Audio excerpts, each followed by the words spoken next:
Hello, I'm Claire Smith and welcome to my channel. So today I'm going to be doing a video all about my perfume collection. I do these videos about once a year where I just film all of the fragrances in my collection, just show you what I've got.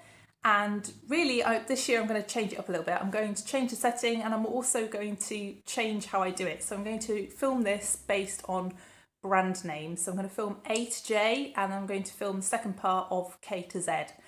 And if you haven't seen me before, I'm Claire Smith and I make videos all about perfume. So if you are interested by this video, then please do consider subscribing. And also if you do end up liking this video, then please like this video. So brands A to J, here we go.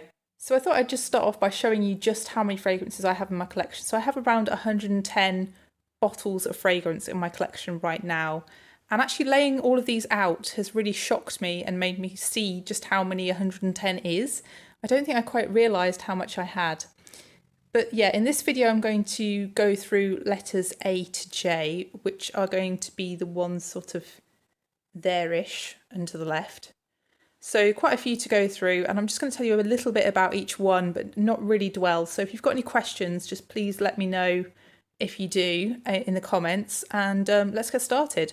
So this first fragrance is probably the oldest one in my collection. I think this was a fragrance that was first produced in 1792. So this is for 711 Eau de Cologne, and these bottles belong to my grandmother, and that's why they're in my collection. I don't really wear this one at all. I just sniff it occasionally for a bit of a scent memory, but it's a fresh, aromatic, citrusy fragrance. So this one is Sardonyx Fire by And Other Stories. So And Other Stories are a clothing brand store, and this one is compared with Miller Harris's Scherzo. I've tested them side by side. I don't think they're that similar, but they definitely have a feel of each other. So this is a cool, slightly spicy rose amber fragrance with a background leathery touch of saffron. Quite a nice one. So that's Sardonyx Fire by And Other Stories. This is just a little mini of Acqua di Parma Colonia. So this fragrance I think is again very old. It came out in the 1920s, I think. And this one is sort of a barbershop cologne. Definitely not one of my favourites. Kind of glad I've only got a mini of it. But yeah, it's a classic, I guess. Colonia by Acqua di Parma. So this one is Agent Provocateur Fatale Intense. This fragrance, I think, depending upon who you talk to, is either a really great cheapie or one that people tend to hate. This one often gets compared to Angel by Thierry Mugler. I wouldn't have compared them myself. I see what people mean, but I don't think they're that similar. So to me, this is a slightly spicy, gingery, berry flavoured licorice laces sweets kind of fragrance. Very sweet, very fun. So that's Fatale Intense by Agent Provocateur. So this one is Alexandra J's Golden Oud. I won this in a giveaway and I can't say that this is my favourite. I keep on trying it, but this is a sort of earthy smelling, herbal smelling, quite synthetic but sweet and golden feeling oud. Alexandra J's Golden Oud. So this next one is Metal Wave by All Saints, and this is a woody vanilla fragrance. Very simply put, I think it'd probably be best described as something that smells a bit like pencil shavings. It's got a little bit more of interest than that, but yeah, that's basically the dry down of this fragrance. That's Metal Wave by All Saints. This one is Atelier Cologne's Encens Celeste. So this is a leathery incense fragrance, a citrusy leathery incense fragrance. Definitely stronger on the leather than anything else really with this fragrance. That's Encens Celeste by Atelier Cologne. This one is Wanted Girl by Night by Azzaro. I originally had Wanted Girl and I really wasn't sure, and I think I like this one a little bit better. So this is just a really super sweet. I think this is probably one of the sweetest fragrances in my collection, if not the sweetest. Super sweet, sticky, sort of purple smelling US grape fragrance. Just really, really fruity and really sweet. So that's Azzaro Wanted Girl by Night. I hardly see this one anymore. This is Balenciaga Paris by Balenciaga. So this is a powdery, cold, but sweet violet and violet leaf fragrance. I find this one incredibly elegant. I wear it to work quite a bit. So that's Balenciaga Paris by Balenciaga. Another Balenciaga here. This is Flora Botanica. This is the famous one that everyone went mad over when it was being discontinued.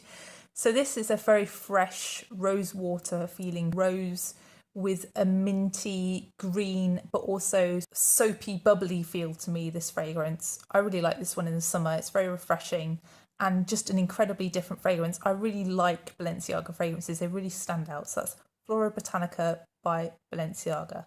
This is Cacharel's Yes I Am. It's one that I think you can wear all year round. So this is a raspberry milky fragrance, a lactonic fragrance with a caramel feel to it as well.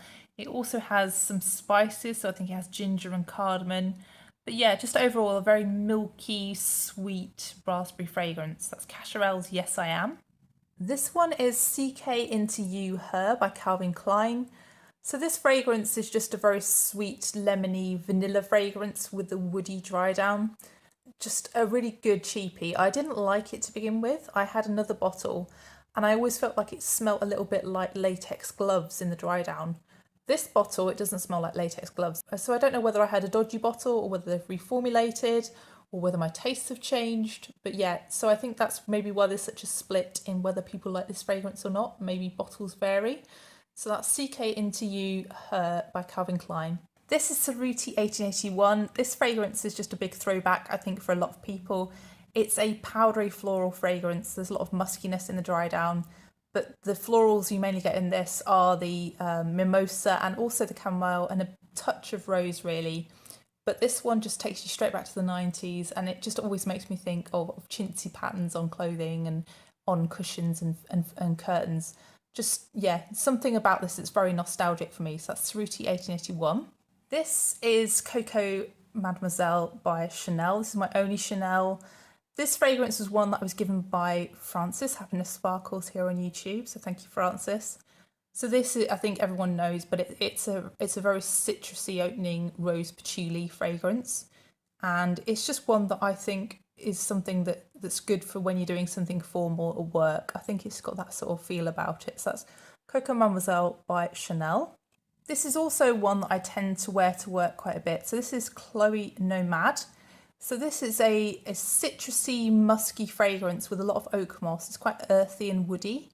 There's also some patchouli in here. But yeah, it's definitely one that I would choose to wear for work. It's a very different kind of fragrance, this. It's not something that I would typically associate with the Chloe house. So that's Chloe Nomad. This fragrance is Chopard's Happy, but the Lemon Dulce variety. So there are two other fragrances in this collection of the Happy collection.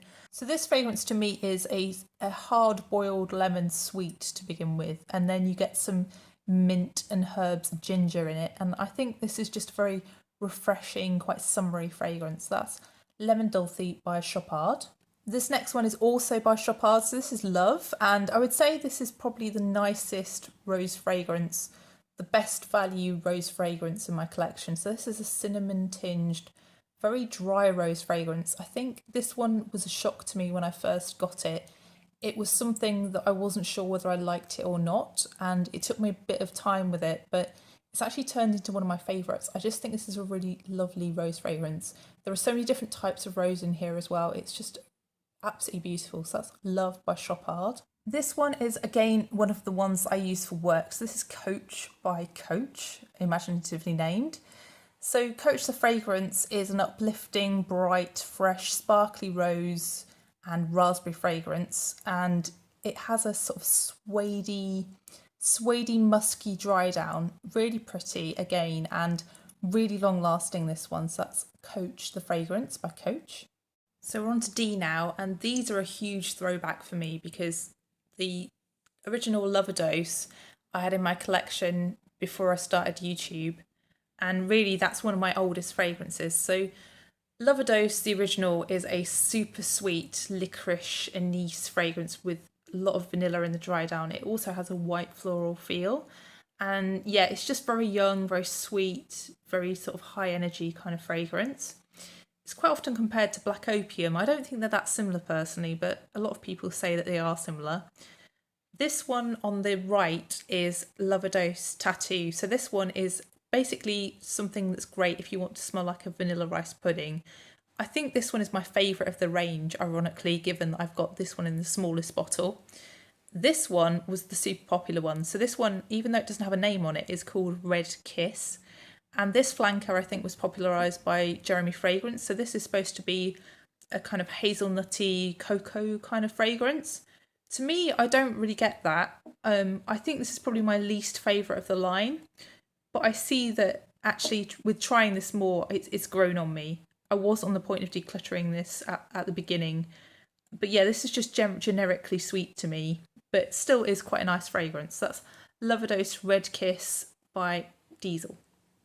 So now we're on to Dior fragrances, and this one is J'adore. This fragrance is a watery feeling fruits and white floral fragrance with a really sweet muskiness in the dry down. I'd only wear it very occasionally. It's really not one of my favourites. I think probably because of the fruits that are in this and that watery feel. But I think this one may be something I'll grow into. So that's J'adore by Dior. This is a very early version of Miss Dior by Dior. So this one is the 2012 version. So we've had the 2017, we've had the 2021 versions.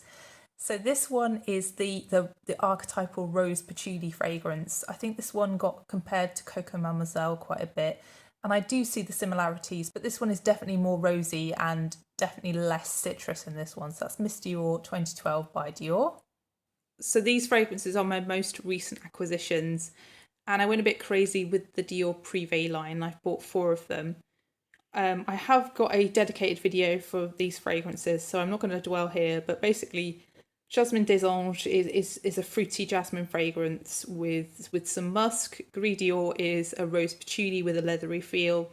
Ombre Nuit is a rose and spicy musk, a cinnamon musk. And Holy Peony is more of a rose, a watery feeling green rose fragrance with a slight sparkle and a woody feel in the dry down.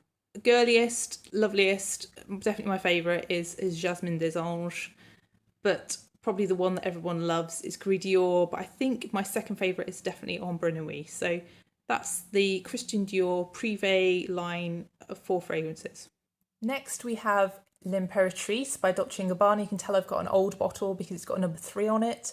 So originally this line had lots of different numbers in it and they discontinued all of them apart from L'Impératrice, which is why the numbers have disappeared from the bottles. So this is actually an EDT and I think it's really a fruity salad, isn't it, fragrance. It's one of those where you get a lot of the watermelon and also a lot of the rhubarb. It's very refreshing for the summer, and there's also just a really musky dry down. It's definitely a heavier musk, this one. It's more of a laundry style musk, this fragrance. This fragrance also makes me think a little bit of shampoo. It's just one of those fruity fun ones for the summer. So that's L'Impératrice by Dolce & Gabbana. So this next one is Dolce Garden by Dolce & Gabbana. This one I didn't really expect to be how it is. It's very floral. I thought it would be more coconutty than it is. But yeah, it's definitely tropical florals primarily with a background of coconut. But the coconut in here is really nice, and I haven't really met anybody who didn't like this fragrance. I actually think this is quite a nice one to wear even in the winter, actually, when you're just trying to think yourself into being summery. But yeah, I really like it in the summer as well. So that's Dolce Garden by Dolce & Gabbana. So this is Dossier's Oriental Cherry. They've now renamed this fragrance, thankfully, Ambery Cherry. And this fragrance is actually supposed to be a dupe of Tom Ford's Lost Cherry, which you can kind of see from the name really, and also from the notes with the cherry and the almond. I'd say, yeah, it's not bad. It's definitely not got the nuances of the Tom Ford one, but it's pretty close. And it's something that I think, given the price difference, I think really I'm not prepared to spend whatever Tom Ford's Lost Cherry is, and I'm quite happy with Oriental Cherry. It does the job. So that's Dossier's Oriental Cherry. So this next one is Want by D Squared, and this fragrance really had a moment on YouTube a couple of years ago, and I definitely got sucked into the hype, and actually the hype was real with this one. So this one is a really textured, deep, dark vanilla fragrance. This, you kind of smell the heliotrope in it, but as texture. It's not exactly powdery, it's more dense than that. It's something that's almost grainy, and that really adds to the feeling of the vanilla and amps it up. So yeah, if you can find this one, it's a good one. So that's Want by D Squared. This next fragrance is one from Elie Saab, and it's Le Parfum. So this fragrance is a jasmine and orange blossom fragrance with a really strong dose of honey and a background of rose. This one always makes me think of weddings. It just immediately brings to mind some ancient auntie giving you a hug It's just a very big fragrance, a very strong fragrance, and one that is just incredibly elegant. And yeah, it just has that association with weddings for me for some reason. So that's Elisab Le Parfum. Okay, so we're on to E. So this next one is Elizabeth Arden's Fifth Avenue Royale. This fragrance is absolutely gorgeous. It's a boozy raspberry fragrance with a suede touch in the dry down. No florals really whatsoever. It's definitely one that if you like something that is not too strong but is interesting, this is a good fragrance to try if you can find it. I think it has been discontinued now. This one I just think is something really unexpected. I would never have imagined that I would have an Elizabeth Arden fragrance in my collection in a million years, and I guess that's the magic of YouTube. So that's Fifth Avenue Royale by Elizabeth Arden. So this next fragrance is the only fragrance I have from the Elizabeth and James fragrance line, and this is Nirvana Amethyst. I debated for ages which of the Nirvana line to buy because I only really wanted one because I'd heard that some of them were similar to each other. So I think Bourbon is often compared to Amethyst. But yeah, I went for Amethyst in the end because I really wanted a tobacco fragrance.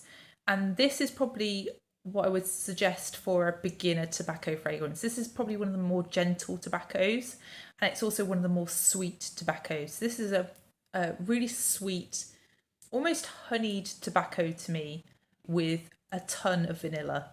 But yeah, just a really well done fragrance. That's Nirvana Amethyst by Elizabeth and James. So this is Because It's You by Emporio Armani.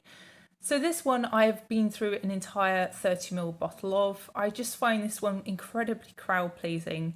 It's one of those fragrances that I usually take away with me when I'm going somewhere because you can just throw it in your bag and not really have to think about different fragrances for different situations. It's just an all-rounder. This one is just a rose vanilla, but it's got quite a sharp citrusy opening, I think because of the neroli. And it also just has a nice vanilla-y, woody, musky dry down. Yeah, just a crowd-pleasing fragrance, an easygoing one. So that's Because It's You by Emporio Armani. So this next fragrance is the only one that I own from Floral Street. I actually tried out their tester kit and I made a video of all of their fragrances, and obviously they've now released another one, but which I haven't covered. But the rest of the fragrances are in that video if you are interested. So this one is basically what it says on the bottle, really, Ylang Ylang Espresso. But I would add to that it's got a slightly boozy feel, and it also has a lot of rose. So yeah, something rosy, something boozy, but also something based around coffee. I think this is definitely my favourite from the Floral Street range, and yeah, just one that I really like to wear in the winter. So that's Ylang Ylang Espresso. So this next fragrance is Fladenia by Francesca Del Oro. Again, this is one I won in a giveaway, and I would say that this fragrance is a solar feeling, slightly fizzy feeling, creamy tropical floral fragrance. Really great for the summer. So that's Fladenia by Francesco Del Oro. So this next one is Floris's A Rose 4. This is my only Floris fragrance. I really like this one. It's very smooth and it's based around the notes of rose, unsurprisingly, but also tea and incense. It's just really elegant, this one, and yeah, I was surprised by how much I like this fragrance in the summer. So that's A Rose 4 by Floris. So we're on to G now, and this is Giorgio Armani's C. And this is a pre-reformulation bottle. So I think C was reformulated around 2020. So if this was your OG and now you smell it and you think, oh, it doesn't smell the same, you're right. It was a huge reformulation, totally different. I've done a video on it. This one is basically a blackcurrant fragrance. It's a very syrupy smelling blackcurrant. Can almost smell a bit fermented, actually, in the dry down. The blackcurrant definitely sticks around, but it's also rose and it's also patchouli and vanilla. But there is also a little bit of freesia in here as well, and that gives it a slight soapiness as well. I have a mixed feelings towards C. I sort of get a craving for it occasionally, but it's not one that I generally reach for. But when I wear it, I am usually quite impressed by it. So that's Giorgio Armani's C. So next is Glossier You, and I'd say this is probably one of my favourite fragrances in my collection, actually, this one. I don't know, there's something just addictive about this. It's a fragrance, it's one of those fragrances that doesn't smell like a fragrance, it just smells like you, and I guess that's why it's named like that. But yeah, it's a amberette based fragrance, but it also has iris and it's just quite powdery and quite enveloping and huggy. It's a comforting fragrance. Some people say it smells like pencil shavings, some people say it smells sweet, other people describe it as musky. I guess it's just different on different people, and that's the beauty of it. So that's Glossier You. This fragrance is one by Good Solomon and it's called Cadren. And the bottle doesn't give anything away, does it? But this one is a gingery cardamom spearmint fragrance. So it smells very sweet to me. But there's also quite a delicate feeling jasmine, a musky jasmine underneath all of that. This fragrance for some reason makes me think of fairgrounds. It also makes me think a bit of lemongrass when I smell it sometimes. Yeah, it's kind of aromatic but sweet and calming in a way. So that's Cadren by Good Solomon. So this is Gucci Bloom Naturi di Fiore, and this fragrance is a tuberose fragrance. It's a slightly indolic fragrance to me. I think this is probably the most indolic fragrance that I own, which is not saying that I own very indolic fragrances, but this one definitely gives me the feeling of something that smells almost like Stilton cheese to begin with. I know that sounds awful, but actually I really like this fragrance. It calms down, and really the whole of this line is based around honeysuckle, so it's quite a sweet fragrance as well. But yeah, if you like jasmine, if you like tuberose, and you also like honeysuckle, this is definitely one to check out. So that's Gucci Bloom Naturi di Fiore. So this next fragrance is also one from Gucci, and it's Gucci Guilty Absolute Parfum. This fragrance always makes me think of fairy tales and forests because it's just got that dank green woodiness in the dry down. But yeah, in the opening, this is a really zingy blackberry fragrance, really delicious blackberry note in this fragrance. But it's also a rose fragrance, and I think really it's that dank woody dry down that a lot of people struggle with. This one is a very unusual fragrance, and if you've tried the rest of the Gucci Guilty line, this is nothing like the rest of the Gucci Guilty line. This one really stands apart from the rest of the line. So that's Gucci Guilty Absolute Parfum. So these two fragrances are from the same line. They're both from the La Petite Robe Noire line from Guerlain, but they are really quite different. They couldn't really be any more different. So the one on the left is the plissé version, so the pleated version. And this one is an apricot-y tea version of the traditional La Petite Robe Noire DNA. The one on the right is more of a dark leather jacket version. So the licorice is quite strong there, and also the cherry. The cherry is a very sour cherry, and the rose is a very powdery rose. It's just got a very distinctive feel to it, that one, and a lovely musky dry down. So La Petite Robe Noire Plissé is one that I often wear to work. It's very easy to wear. Black Perfecto is the special one. Black Perfecto is the evening out in the winter, I think. So those two from Guerlain. This next one that I have from Guerlain is Mon Guerlain, and this fragrance I think is loved by a lot of people. It's quite often described as that sort of huggy fragrance, I think, because it's a lavender vanilla fragrance. It's just very enveloping and comforting. So that's Guerlain Mon Guerlain. This next one is Insolence EDP by Guerlain. And this one I think is one of my favourites again. This is an almost fruity smelling, very sweet Parma violet kind of fragrance. And it's just a very happy one. It just makes me smile whenever I wear this one. And it's so long lasting, really strong. It's just the perfect fragrance, and it's just so different to everything else out there. So that's Insolence by Guerlain. And finally from Guerlain, this is the Aqua Allegoria range's Coconut Fizz. So I think this one is discontinued now and getting harder and harder to find.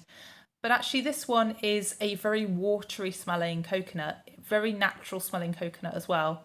So this starts off with bergamot and coconut, and then as this dries down you get more vanilla, more sandalwood, but you still have that fresh coconut in the background. And yeah, it's just a very summery, very holiday appropriate fragrance, and one that I reach for in warmer weather. So that's Coconut Fizz by Guerlain. So this next one is one from Hermès, and Hermès Le Jardin line. So this is Le Jardin de Montsouris, and this is a watery, fresh feeling, sappy, green mint, soft citrus fragrance. It makes me think of damp Japanese gardens for some reason. I think this one is just very refreshing and is great for the summer.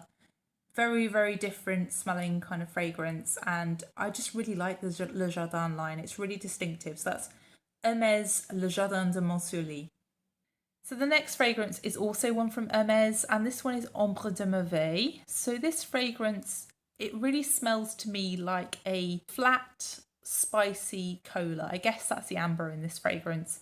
There's also a tea, and that gives it a not smoky, but there's sort of something dark there, and that really adds to that kind of spicy cola-y feel.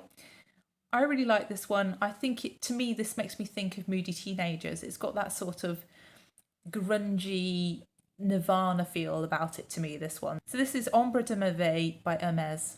So this next fragrance is one from Issey Miyake, and it's Please Please L'Eau. So this fragrance definitely has a watery feeling about it, and it actually makes me think of the green leaves and the stems of sweet peas. That's how this smells to me. I think the listed notes are rose and neroli, so clearly my nose is broken, but that's what I smell. I smell something that smells like a slightly synthetic smelling sweet pea leaf or stem. It has a musky dry down, but you still do retain that sort of sweet pea smell. So that's Please Please L'Eau by Issey Miyake. So this next one is Scandal by Night by Jean-Paul Gaultier, and I think this one is just a really sweet, sticky, honey, syrupy cherry fragrance, but it also has a lot of white florals, and really it's the white florals that give it oomph from underneath and just make it that little bit sexier. I think this one just has, that sweet seductive feel about it, and I think this fragrance is one that I really like, but it's one that I don't wear often because it seems inappropriate to do things like wear it to work. I have worn it to work a few times, but I always feel a bit much at work in this one because it's quite strong. So that's Scandal by Night by Jean-Paul Gaultier. So this fragrance is the only fragrance I own from Jil Sander, and I've tried 3 or 4 other ones, and I would say that Simply Poudre, which is this one, is far and away my favourite. So Simply Poudre, if you're going to strip it back, really smells a lot like Johnson's Baby Lotion. I find this incredibly comforting. It's one of those fragrances that make you kind of aware of your own skin and your own being, and it just sort of grounds you and sort of makes you think of where you are in the world almost. That sounds a bit hippie, doesn't it? But that's really how it makes me feel. It makes me feel grounded, and it's definitely one of those huggy, comforting, at home, but also very clean fragrances. So that's Jil Sander's Simply Poudre. So this next fragrance is my only one from Youp, and it's Youp Le Bain. And Le Bain is a fragrance that is just a almondy, cherry, vanilla fragrance to me. And it's really not as gourmand as it sounds. It's more something that's comforting, perhaps even a little bit spa-like. I think the name Le Bain really fits this. It does smell like you are just clean and you're getting in bed, that kind of smell. And this one is really strong, really long lasting, and very comforting. And I think it's something as well that does have a sort of touch of old school about it. There's aldehydes listed in this fragrance, and I think that's maybe why it smells a little bit of something that isn't now. I think this one's a bargain for how little money it is. It's such a lovely fragrance. That's Youp Le Bain. So that's the end of part 1. I hope you come back for part 2.